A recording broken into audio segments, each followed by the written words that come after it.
Compare more then body it's mind. நம்மளால சிகரெட்டால வாழ முடியும்.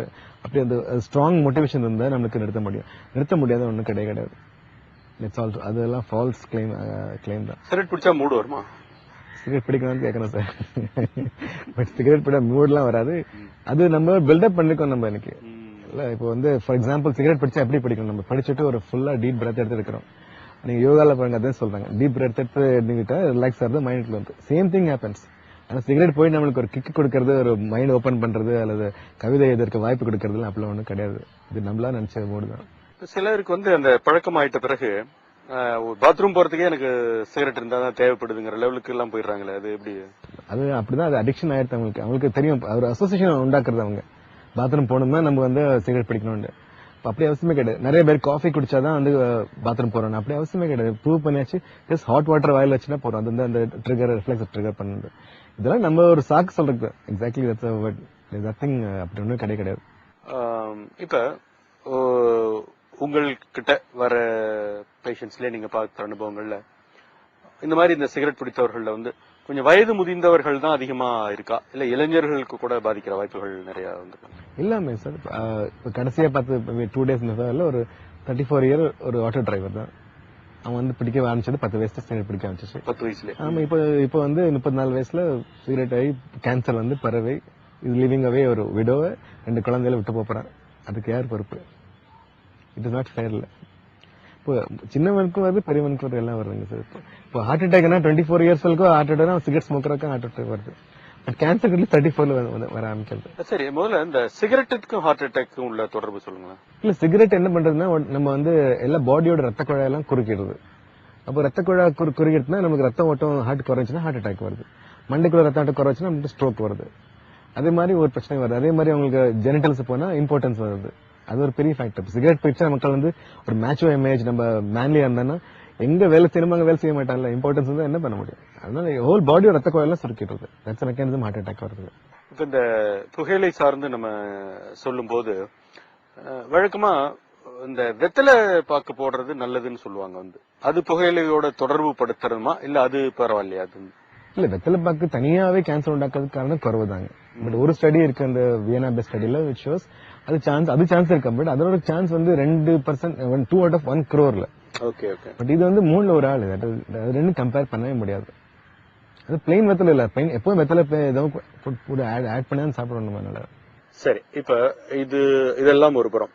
அடுத்தது நம்ம எடுத்துட்டோம்னா நம்மளுடைய பழக்க வழக்கங்களால, நம்மளுடைய உணவு பழக்க வழக்கங்களால இந்த கேன்சரை தவிர்க்க முடியும். ஐம் ஹாப்பி நீங்க இந்த கொஸ்டின் கேட்டீங்க. பிகாஸ் வந்து சிகரெட் நமக்கு தெரிஞ்ச வில்லன். 30% காரணம் வந்து சிகரெட்னா அதுக்கு ஈக்குவலா காரணம் வந்து நம்ம உணவு பழக்க வழக்கம், நம்ம லைஃப் ஸ்டைல். இது நம்ம வந்து நினைச்சுக்கிறது இல்ல. படிச்சவங்க என்ன நினைச்சிருக்காங்க, உணவு பழக்கம் என்னன்னா கலரிங் ஏஜென்ட், பெப்சி அல்லது டெட்ரா பேக்ல குடிக்கிற தண்ணி ஜூசஸ் தான் நம்மளுக்கு கேன்சர் உண்டாக்குறது. ஆனா பெரிய வில்லன் என்னன்னா என்ன, நம்ம உணவு பழக்கம் is very important, equally important as நம்ம ஸ்மோக்கிங். இப்போ நம்ம வந்து அது எவ்வளவு குண்டா அதிகமா இருக்குமோ அப்ப நம்மளுக்கு கேன்சர் வர வாய்ப்பு அதிகமா இருக்குங்க. குண்டா இருக்கு மெயின் காரணம் நம்ம சாப்பிட்டுட்டே இருக்கோம். அன்னைக்கு வசதி வாய்ப்பு எல்லாருக்கும் அதிகமா இருக்கு, ரேஷன் காலெல்லாம் போயாச்சு. இப்ப நம்மளுக்கு வந்து சாப்பாடு அதிகமா இருக்கு, நமக்கு எக்ஸ்கியூஸ் கிடைக்க சாப்பிடுறதுக்கு. சாப்பிட்டுட்டே இருக்கும், நம்ம நாள் பூரா சாப்பிட்டுட்டே இருக்கோம். சாப்பிடனால நம்ம குண்டு அதிகமா இருக்கும். ரெண்டாவது நம்ம வந்து அதுக்கு தேவையா நம்ம எக்ஸசைஸ் பண்றது இல்ல.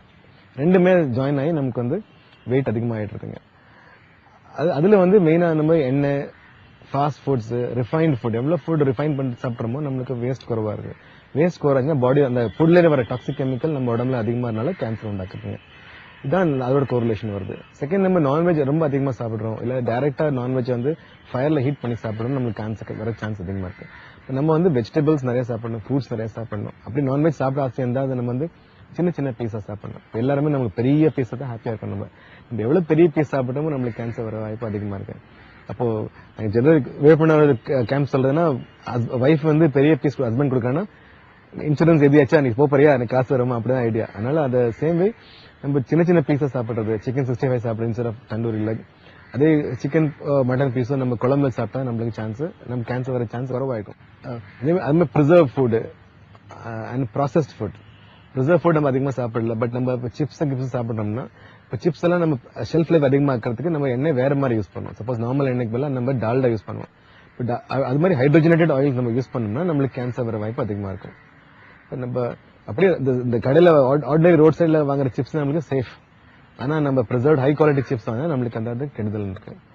இந்த உணவுல நம்ம லைஃப் ஸ்டைல் நம்ம லைஃப் ஸ்டைல் நம்ம இப்போ இன்னைக்கு ரொம்ப ஸ்ட்ரெஸ்டா இருக்கும், ஓவரா ஸ்ட்ரெஸ் இருக்கும். ஸ்ட்ரெஸ் நம்மளுக்கு பாடியோட போலீஸ்மேனோட எல்லாம் வேலை செய்யாம பண்ணிடுறது.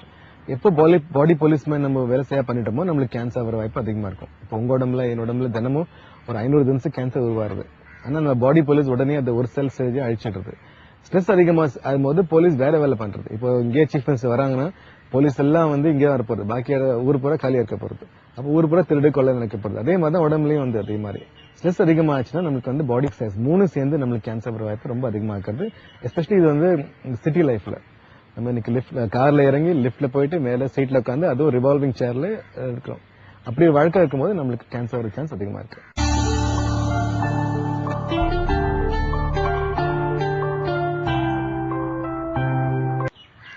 மாற்றமே கிடையாது. நம்ம ஸ்ட்ரெஸ் குப்பை பண்ண வழி காணும். ஸ்ட்ரெஸ் இஸ் ஆல்வேஸ் பாசிட்டிவ் தான். பட் ஸ்ட்ரெஸ் நம்ம குப்பை பண்றதுக்கு வழி பண்ணணும். அது பெஸ்ட் வழி என்னன்னா பிசிக்கல் எக்ஸசைஸ். நீங்க பாடி எவ்வளவு டயர்டா இருக்கோ மைண்ட் எவ்வளவு ரிலாக்ஸ் ஆகும். இப்போ கோவம் அதிகமாச்சுன்னா போயிட்டு 1 கிலோமீட்டர் ஓடிடுங்க, ஸ்ட்ரெஸ் அப்படியே குறைஞ்சிடும். அது சிம்பிள் வேஸ். அதனால that way also helps us more exercise less cancer. ஸ்ட்ரெஸ்ல பண்ணா best way to relax is physical exercise பண்ணா நல்லது. நமக்கு உடல் பயிற்சி பண்றது நல்லது நம்மளுக்கு. சிம்பிள். அதுக்காக நம்ம போயிட்டு ஜிம் போயிட்டு ஜாயின் பண்ண வேண்டாம். நீங்க உங்க 5ஆம் நாள் ஆஃபீஸ் தான் நீங்க லிஃப்ட் யூஸ் பண்ணாங்க, நடந்து போங்க. அப்படியே ஆஃபீஸ் போறேன்னா ஒரு பஸ் ஸ்டாப் முன்னாலேயோ ஒரு பஸ் அப்புறம் இறங்கி நடந்து வாங்க. அது மாதிரி சின்ன வேலை எக்ஸசைஸ் பண்ணுங்க. அடுத்து நம்ம இந்த ஃபாஸ்ட் ஃபுட் கலாச்சாரத்தையும் பல சமயங்கள குற்றம் சொல்றது உண்டு. அதுவும் இது மாதிரி விஷயங்களுக்கு எல்லாம் காரணம். அதை பற்றி சொல்லுங்க. ஃபாஸ்ட் ஃபுட்ல 2 ப்ராப்ளம்ஸ். ஒன்னு அது ஃபாஸ்ட் ஃபுட் ரிஃபைன்டு ஃபுட். அதுல வேஸ்ட் சான்ஸே குறைவு நம்மளுக்கு. செகண்ட் அது கேலரி கண்டென்ட் ஹை. இப்போ ஒரு பர்கர் சாப்பிட்டோம்னா ஒரு சாப்பாடு மாதிரி நம்மளால ஒரு சாப்பாடு மேல சாப்பிட முடியாது. ஆனா பர்கர்னா 3 நாள் இது சாப்பிடலாம். இப்போ நம்மளுக்கு 4 சாப்பாடு தேவையா ஒரு டைம்ல, அவ்வளவுக்கு நம்ம யூஸ் பண்றது இல்லை. அதனால கேலரி அதிகமா இருக்கு. ரெண்டாவது ப்ராசஸ்ட் ஃபுட்னால ஹைலி ரிஃபைன்ட் ஃபுட்னால அதுல வேஸ்ட் கிடையாது. சப்போஸ் ஒரு கிலோ சாப்பாடுல நம்மளுக்கு 1 கிராம் இந்த கேன்சர் உண்டாக்குற விஷயம் இருந்ததுன்னா அது பாடி வேஸ்ட் 1 கிலோ சாப்பாடுல வேஸ்ட் மேபி 200 கிராம்ஸ் வரும். அதுல ஒரு கிராம் டாக்ஸிக் இருந்தா அதுக்குள்ளே பாடி வீசிடும். ஆனா இப்ப நம்ம 100 கிராம்ஸ் தான் சாப்பிடுறோம் கேலரி இது பர்கர். அதுல வருது வேஸ்ட் வருது. அதுலயும் 1 கிராம் டாக்ஸிக் இருக்கும். ஆனா வேஸ்ட் வருது மேபி 0.5 கிராம் தான் இருக்கும். அந்த வேஸ்ட் உடம்புல இருந்து ரொம்ப நேரம் இருந்ததுனால நம்மளுக்கு கேன்சர் வர சான்ஸ் அதிகமாயிடுறது. இந்த burger mix with fat and toxic chemicals நீண்ட காலம் நம்ம குடல்லே இருக்கும். அப்ப குடல் கேன்சர் வர வாய்ப்பு நமக்கு அதிகமாயிடுறது. அப்படி பார்த்தா நம்ம இந்த மாதிரி விஷயங்களை குழந்தைகள்ட்ட அதிக விழிப்புணர்ச்சி ஏற்படுத்தணும். அதான் நாங்க பண்ணிட்டு இருக்கோம். எங்க ஸ்கூல்ல போறோம்னா நம்ம 2 திங்ஸ் பண்ணுவோம். புகையில சம்பந்தப்பட்டது, ரெண்டாவது குண்டு இன்னைக்குன்னா நாளைக்கு குண்டு கேன்சர் அப்படின்னு ப்ராபகேட் பண்ணி எப்படி குண்டு ஆரோம் நம்மளுக்கு அவங்க சொல்லி காமிக்கிறாங்க. எஸ்பெஷலி நம்ம குண்டா 6 இயர்ஸ்ல இருந்து 6 வயசுல இருந்து 10 வயசு போது குண்டா இருந்தோம். நார்மலி எல்லாமே நம்ம 5 வயசுக்கு 6 வயசு போது எல்லாரும் இழப்போம். 10 வயசுக்கு எப்படி நம்ம பாடி வெயிட் கெயின் ஆகும். ஆனா 6 to 10 இயர்ஸ் நம்ம வெயிட்டா குண்டாவே இருக்கணுமா இல்ல வெயிட் அதிகமா கெயின் பண்றோமா, அது மாதிரி குழந்தைங்க லைஃப்ல குண்டாவே இருக்கும். அந்த பர்டிகுலர் பீரியட் டீச்சர்ஸ் பேரண்ட்ஸ் எல்லாம் சென்சிட்டிவா இருக்குது. அப்ப குண்டாம பார்த்தனா கூட நமக்கு நிறைய கேன்சர்ஸ் குறைக்கலாங்க. இப்போ ரெண்டாவது நம்ம குழந்தைகளை குஷிப்படுத்துக்க நம்ம என்ன பண்றோம், சாக்லேட் வாங்கிற பிஸ்கெட் தரும். கொஞ்சம் அழுதா ஒரு சாக்லேட் வாங்கி வாயில அடிச்சிட்டோம்.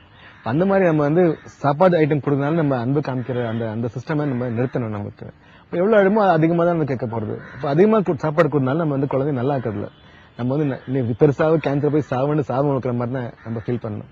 இப்போ தேவையான சாப்பாடுனா உணவு தான் சாப்பிடணும். நம்மளுக்கு ஃபர்ஸ்டா மட்டும் தான் சாப்பிடணும். குழந்தையிலே சரி ஃபர்ஸ்ட் சாப்பிடணும். அந்த குழந்தைகள் சாப்பிடுற அளவுக்கு எக்ஸசைஸ் பண்ணணும். சும்மா போட்டு ஹோம்ஒர்க் பண்ணிட்டு கம்ப்யூட்டர் கேம்ஸ் பண்ணுங்க விளையாடுந்தாங்கன்னா அந்த எனர்ஜி எப்படி பர்ன் பண்றது நமக்கு. Children should know they should play. நிஜமாவே விளையாடணும். சாப்பாடும் ஃபர்ஸ்டா மட்டும் சாப்பிடணும். ரொம்ப சாப்பாடு இப்போ நீங்க ஃப்ரிட்ஜ்ல பூரா நீங்க எல்லா திங்ஸ் ஐட்டம்ஸ் ஸ்டாக் பண்ணி வச்சிருக்கீங்கன்னா அந்த குழந்தை போய் எடுத்து சாப்பிட ஆசை வரும். அப்ப குடிவரத்துல நீங்க சாப்பாடு ஐட்டம்ஸ் எல்லாம் குறைவா வீட்டுல ஸ்டாக் பண்ணி வைங்க. அப்பப்ப கேட்டா வாங்கி கொடுத்தா போறோம்.